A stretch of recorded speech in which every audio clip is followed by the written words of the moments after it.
क्या आपने कभी इकोनॉमिक डेथ स्पिरल के बारे में सुना है? एक ऐसा रास्ता जहां से वापसी आना लगभग नामुमकिन है। द डेट वॉज जुलाई 2022 जब श्रीलंका ने खुद को सरेंडर कर दिया था। इन्फ्लेशन 50% के ऊपर पहुंच गई थी और देश बैंकरप्ट हो चुका था। लेकिन आज कुछ एक्सपर्ट्स कह रहे हैं कि हिस्ट्री अपने आप को खुद रिपीट कर रही है, लेकिन इस बार लोकेशन बदल दी गई है।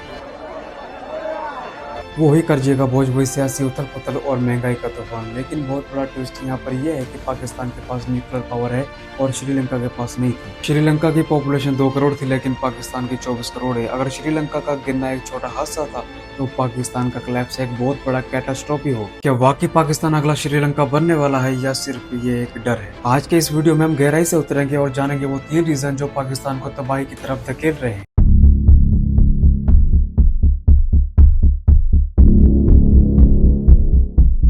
नमस्कार दोस्तों, अगर करंट सिचुएशन की बात करें तो पाकिस्तान में इन्फ्लेशन यानी कि महंगाई की दर पिछले कुछ सालों में 30% तक को टच कर गई है और 2026 में ये प्रोजेक्शन दिखा रही है कि यह गिरकर 6.3% तक आ सकती है।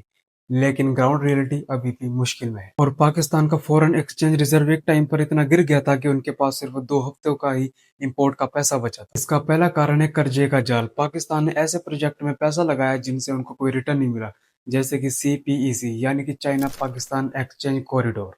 और अब उस कर्जे की इंस्टॉलमेंट पे करने के लिए पाकिस्तान को और कर्जा लेना पड़ रहा है। चाइना का कहना है कि उन्होंने पाकिस्तान को इस प्रोजेक्ट के लिए $18.9 बिलियन का लोन दिया था। और इतना ही नहीं, रिजर्व बैंक ऑफ पाकिस्तान के अनुसार 2025 के एंड तक ये कर्जा $130 बिलियन के पार पहुंच चुका था, जो कि इनके डेब्ट टू GDP रेशियो का लगभग 70% है और एक डेवलप कंट्री के लिए यह रेड जोन माना जाता है। महंगाई तो पाकिस्तान में पहले ही वैसे है, अगर इस कर्जे को उतारने के लिए पाकिस्तान और नोट प्रिंट करेगा तो इन्फ्लेशन और बढ़ेगी, जिससे आम पब्लिक को ही नुकसान होगा। फिर दूसरा मेन कारण है डॉलर पर निर्भरता। जब कोई देश एक्सपोर्ट कम और इंपोर्ट ज्यादा करता है तो उसका डॉलर रिजर्व कम हो जाते। श्रीलंका के पास तेल खरीदने के पैसे नहीं बचे थे और पाकिस्तान का भी अब वही हाल होने वाला है। पाकिस्तान ब्यूरो ऑफ स्टैटिस्टिक्स का कहना है कि उनके साल की कमाई और खर्चे का अंतर लगभग 25 से 30 बिलियन डॉलर रहता है और इस गैप को भरने के लिए उन्हें IMF के साथ हाथ मिलाना पड़ता है। फिर तीसरा मेन कारण आता है पॉलिटिकल इंस्टेबिलिटी। अगर देखा जाए तो जितने भी इन्वेस्टर्स होते हैं वर्ल्ड के, सबको स्टेबिलिटी पसंद होती है, लेकिन पाकिस्तान में पिछले 4 सालों में 3 बार प्राइम मिनिस्टर बदल चुके हैं। इस वजह से फॉरेन डायरेक्ट इन्वेस्टमेंट गिर चुका है, क्योंकि किसी को नहीं पता कि अगली पॉलिसी कब बदल जाए। वर्ल्ड बैंक की 2025 की रिपोर्ट के मुताबिक पाकिस्तान की GDP 3% पर आकर रुक गई है, जिसका मेन कारण पॉलिटिकल अनसर्टेनिटी और पॉलिसी इनकंसिस्टेंसी बताया गया है। इस सब की वजह है पाकिस्तान का खराब सिस्टम, और इस सिस्टम को सही तरीके से न चलाने की वजह से ही पाकिस्तान की सरकार पिछले कुछ सालों में 3 बार गिर चुकी है। लेकिन दोस्तों, पूरी दुनिया में अगर किसी भी तरीके का कोई क्राइसिस आता है तो वो रातों रात नहीं आता।